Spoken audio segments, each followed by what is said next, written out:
तो ये बात मैं गारंटी के साथ कह सकता हूँ कि अगर आप 90s या 80s के अंदर पैदा हुए हैं तो ट्रांसफॉर्मर्स की पूरी फ्रेंचाइज आपकी लाइफ का एक बहुत ही इंपॉर्टेंट पार्ट रही होगी। आपके बचपन के अंदर उसने बहुत इंपॉर्टेंट रोल प्ले किया होगा।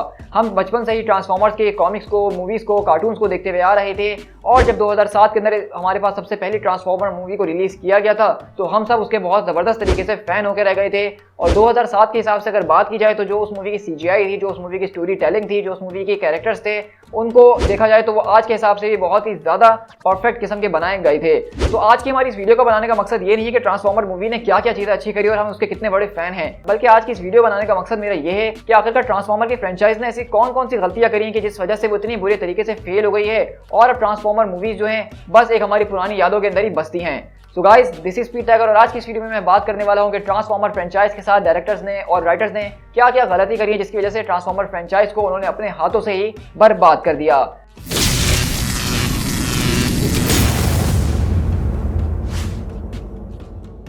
तो मैं यहाँ पे सबसे पहले ट्रांसफॉर्मर की फ्रेंचाइज के ऊपर अगर ओवरऑल बात करूँ तो इसको ज्यादातर मूवीज को यानी कि 5 पार्ट को जो डायरेक्ट किया है वो माइकल बे ने किया है। अब माइकल बे जो है वो एक बहुत ही अलग किस्म के डायरेक्टर हैं जिनके डायरेक्टिंग स्टाइल अगर आप कहीं पे भी देखेंगे और अगर आपको ना पता हो कि मूवी किसने डायरेक्ट करी है तो आप देख के ही बता देंगे कि भाई माइकल बे ने करी है। उनको अपनी मूवीज के अंदर एक्सप्लोजन्स बहुत ही ज्यादा पसंद है, स्लो मोशन हद से ज्यादा पसंद है और उनकी जो कलर स्कीम इस्तेमाल करने का तरीका है वो बहुत ही ज्यादा अलग किस्म का है। आप उनकी मूवीज को देखते ही आइडेंटिफाई कर लेंगे।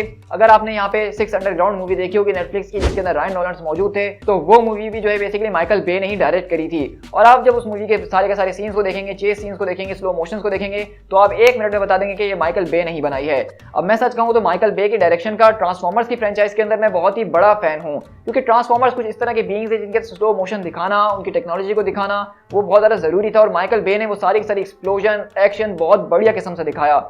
लेकिन यहाँ पे जो सबसे बड़ी वीक पॉइंट था पूरी की पूरी फ्रेंचाइज का वो उसकी स्टोरी थी। अब देखो, ट्रांसफॉर्मर के हम लोग फैन बचपन से इसीलिए थे क्योंकि हमें एक नई चीज देखने को मिली, एक एलियन स्पीसीज जो कि रोबोट्स है और वो गाड़ी के अंदर या किसी भी इलेक्ट्रॉनिक चीज के अंदर ट्रांसफॉर्म हो सकते हैं। उनके अंदर 2 बड़े बड़े ग्रुप हैं, ऑटोबॉट्स और डिसेप्टिकॉन्स, जो कि आपस में एक दूसरे से लड़ रहे होते हैं और उनकी लड़ाई इतनी बड़ी है कि उन्होंने अपने प्लेनेट को ही एक वक्त में बर्बाद कर दिया था और वो अर्थ पर आ चुके हैं। तो ये सारी की सारी चीजें जो हमें फैन बनाती हैं वो इसलिए बनाती हैं क्योंकि जो उसके कैरेक्टर्स है, जिस तरह Optimus prime, Megatron, star scream, ये सारे के सारे जो कैरेक्टर्स थे ये बहुत ही ज्यादा जबरदस्त किस्म के कैरेक्टर्स थे और हम बचपन से उनको ही देखते हुए बड़े हुए तो हम इनके बहुत बड़े फैन थे।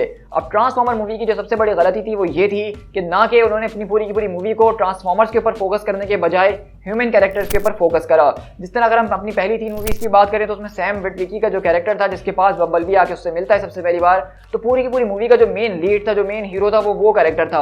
अगर आपकी मूवी का नाम ट्रांसफॉर्मर है, अगर आप उस मूवी के अंदर ट्रांसफॉर्मर्स को दिखाना चाहते हैं तो मुझे समझ में नहीं आ रहा कि उसमें ह्यूमन लीड को डालने का क्या मकसद है। उसके अंदर आपको ऑप्टिमस प्राइम को लीड रखना चाहिए कि वही पूरी की पूरी मूवी को कंट्रोल कर रहा है और बाकी ह्यूमन कैरेक्टर्स उसके आसपास घूम रहे हैं और तभी जाके सारे के सारे फैन खुश होंगे कि आप वही उनको दिखा रहे हैं जो कि वो देखना चाहते हैं। हम ह्यूमन फाइट, हम ह्यूमन कॉन्फ्लिक्ट को नहीं देखना चाहते, वो ऑलरेडी 50 मूवीज में देख चुके हैं। इस मूवी के अंदर जो हमें चीज देखनी थी वो हमें ट्रांसफॉर्मर्स को देखना था, उनके हमें बिहेवियर को देखना था, उनके रिलेशंस को देखना था। तो ये चीज एक बहुत ही बड़ा ड्रॉबैक थी इस मूवी के लिए।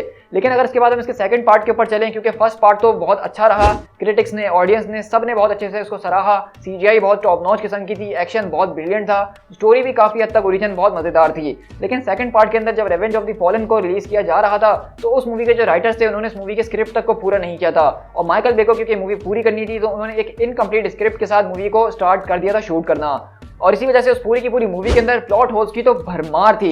मतलब कुछ ऐसे रोबोट्स हमें दिखा दिए गए, कुछ रोबोट्स के ऐसे हमें पार्ट्स दिखा दिए गए जो कि बिल्कुल भी जरूरी नहीं थे। ऑप्टिमस प्राइम के कैरेक्टर को बहुत ज्यादा चेंज कर दिया गया। जहाँ पे वो पहली मूवी के अंदर बहुत ज्यादा काम हुआ करता था, वो जंग के अंदर भी अपनी समझदारी से सोचा करता था, दूसरी मूवी के अंदर वो उतना ही ज्यादा वायलेंट और एग्रेसिव हो गया था जिस वजह से उसकी मौत हो जाती है। लेकिन इसके बाद सारा का सारा काम तब जाके खराब होता है जब हमारे पास तीसरी मूवी आती है। अब तीसरी मूवी जो है वो ऑडियंस और क्रिटिक्स के बीच बहुत ही मिक्स्ड रिव्यूज उठाती है। यहाँ तक कि जो इस मूवी के लीड कैरेक्टर थे हीरो शाया लबेफ, वो बता रहे थे कि जब वो इस मूवी के प्रीमियर के अंदर मौजूद थे तो वो इस मूवी के प्रीमियर में सो गए थे। मतलब एक मूवी का एक्टर जिसने इस मूवी में हीरो को रोल प्ले किया है वो अपने ही प्रीमियर के अंदर अगर सो जाए तो आप समझ सकते हैं कि मूवी कैसी होगी, क्योंकि इस मूवी का जो रन टाइम था वो हद से ज्यादा बड़ा था और इतनी बड़ी रन टाइम का मजा तभी आता है जब आपके पास एक स्टोरी हो जो कि उस रन टाइम को कवर कर रही हो। लेकिन इस मूवी की स्टोरी वो इतनी कोई खास नहीं थी। इन्होंने फिर से वही फॉर्मूला इस्तेमाल करना चाहा कि जो पास्ट के कुछ इवेंट्स हुए थे उसके अंदर ट्रांसफॉर्मर्स को डाल दिया कि ये सब ट्रांसफॉर्मर्स की वजह से हुआ है और अब ये जो चीज़ें हो रही हैं वो इसीलिए हो रही हैं। और वही डिसेप्टिकॉन ऑटोबॉट्स की लड़ाई जो कि शुरू से चलते हुए आ रही थी 2 मूवीज से, हमें वही देखने को मिली। हमें वही सारे के सारे एक्सप्लोजन वाले सीन्स देखने को मिले, हमें वही सारी की सारी कन्फ्लिक्ट देखने को मिली, कुछ नया हमें देखने को नहीं मिला था। और यही सारी की सारी चीज़ें जो कि उन्होंने हमें रिपीट पे दिखाई, उसी पे उन्होंने 2.5 से 3 घंटे की मूवी बना दी, तो ऑडियंस को तो सोना ही था। इसके अंदर एक और पॉइंट जो बहुत ज़्यादा वीक था वो ये था कि इसके अंदर भी ऑप्टिमस प्राइम के कैरेक्टर के साथ चेंजेस की गई। ऑप्टिमस प्राइम जो कि इंसानों को बचाने के लिए हर हद तक जा सकता था, अपने आप को सेक्रीफाइस कर सकता था, इस मूवी के अंदर बिल्कुल उल्टा हुआ। इस मूवी के अंदर जब डिसेप्टिकॉन्स ऑटोबॉट्स को जहां से निकलने के लिए कहते हैं अर्थ से, तो ऑटोबॉट्स एक ड्रामा करते हैं यहाँ से निकलने का और अपनी डेथ को जो है परफॉर्म करते हैं। लेकिन इसके बदले में होता ही है कि वहाँ पे डिसेप्टिकॉन्स पूरे के पूरे शिकागो सिटी के ऊपर कब्जा कर लेते हैं, बहुत ज़्यादा ह्यूमंस को मार देते हैं। और इतने ज़्यादा लोगों के मरने के बाद, सिटी के बर्बाद होने के बाद ऑप्टिमस प्राइम वापसी आता है और कहता है, मैंने कहा था ना डिसेप्टिकॉन्स हरामी हैं, अब देखो मैं आ गया हूं, अब मैं बचा लूंगा सबको। मतलब तुमने हजारों लोगों को मार दिया सिर्फ अपना पॉइंट प्रूव करने के लिए। तो ऑप्टिमस प्राइम तो कभी भी ऐसा नहीं करता। तो अभी अगर हमारी इस पूरी की पूरी ट्रिलॉजी ने कम बर्बादी करी थी, तो यहाँ पे हमारे पास चौथी मूवी हो जाती है जो कि एज ऑफ एक्सटिंक्शन थी। अब सच कहूंगा कि ये मुझे मूवी बहुत ज़्यादा पसंद थी जब मैं बच्चा हुआ करता था और इसका एक्शन वगैरह देखने में काफ़ी कूल लगता था। लेकिन जैसे जैसे मैं बड़ा हुआ और मैंने मूवी को दोबारा से रीवॉच करा तो मैंने बोला कि यार इस मूवी के अंदर इन्होंने चेंजेस क्या करी हैं। मतलब इन्होंने इस मूवी को सॉफ्ट रिबूट करने के बारे में सोचा था इस पूरी की पूरी एज ऑफ एक्सटिंक्शन के जरिए, लेकिन उन्होंने वही गलतियां दोबारा कर दी। मतलब वही ह्यूमन को जो है मेन कास्ट बना दिया। यहाँ पे हमारे पास एक नया कैरेक्टर केट येगर यानी कि जिसको मार्क वॉलबर्ग प्ले कर रहे थे, उनकी बेटी और उनके बॉयफ्रेंड को लाके डाल दिया। मतलब अब हम दोबारा से एक ट्रांसफॉर्मर फ्रेंचाइज को रीबूट कर रहे हैं और हमारे पास यहाँ पे और 3 अलग अलग ह्यूमन लाके छोड़ दिए जो कि मूवी की मेन कास्ट है उसको लीड कर रहे थे। यहाँ पे ऑप्टिमस प्राइम के कैरेक्टर मुझे काफी ज्यादा पसंद आया था। इस मूवी के अंदर जो उसका एक्शन था, जो उसकी लीडरशिप थी, वो ट्रूली हमें नजर आई थी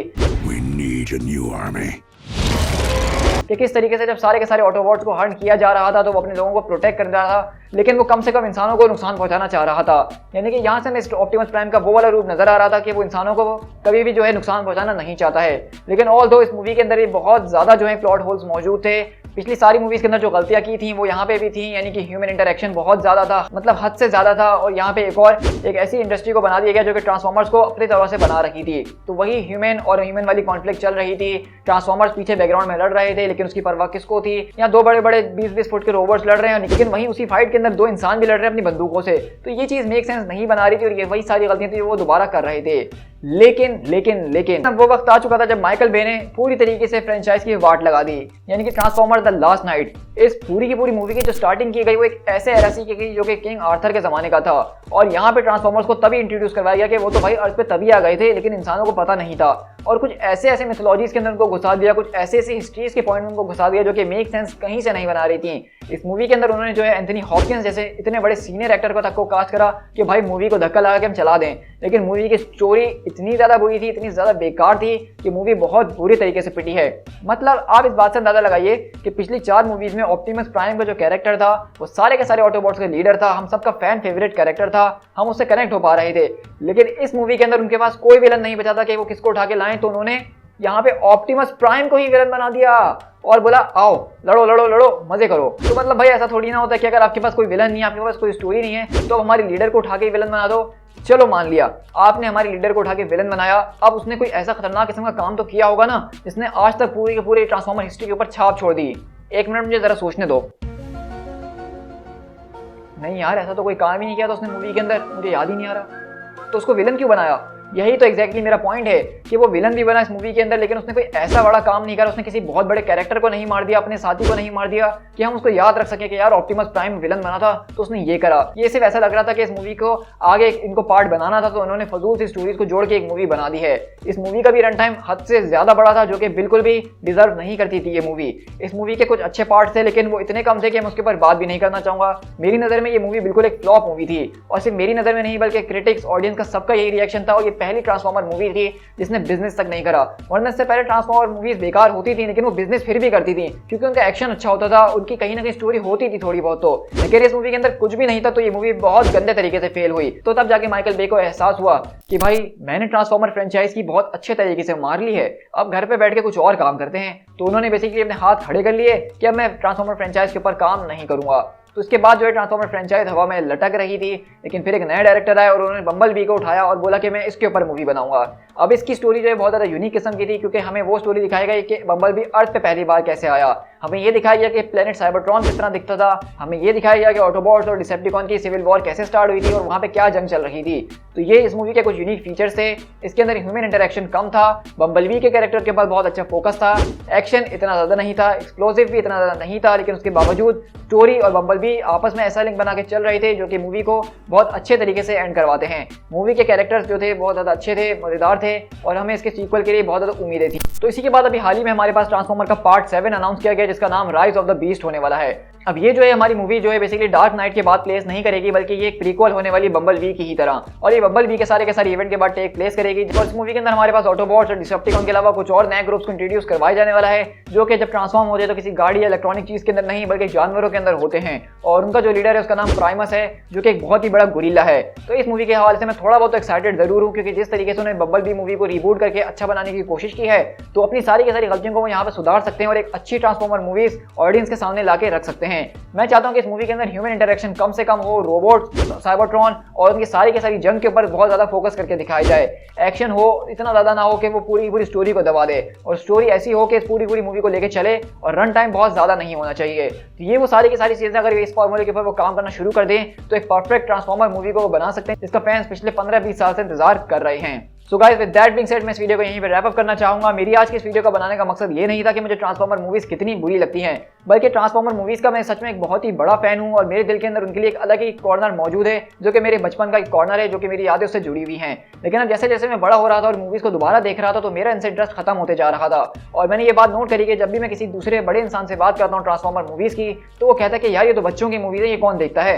तो मुझे अब एहसास हो रहा है कि ट्रांसफॉर्मर मूवीज में कुछ ऐसी गलतियां थी कि एडल्ट्स इस मूवी से रिलेट नहीं कर पा रहे थे, और क्योंकि हम बच्चे थे तो हम उन रोबोट्स को उनके एक्शन को देखिए खुश हो रहे थे और मूवीज के अंदर स्टोरी नाम की कोई चीज मौजूद ही नहीं है।